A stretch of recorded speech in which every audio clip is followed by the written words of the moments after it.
श्रीभगवान् उवाच पश्य मे पार्थरूपाणि शतशोऽथसहस्रशः नानाविधानि दिव्यानि नानावर्णाकृतीनि च।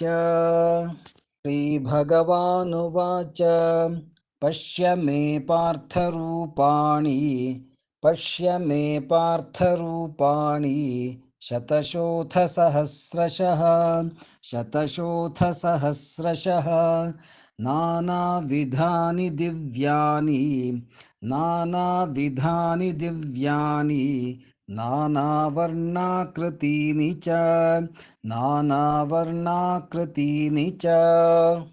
श्रीभगवानुवाच पश्य मे पार्थरूपाणि शतशोऽथसहस्रशः नानाविधानि दिव्यानि नानावर्णाकृतीनि च।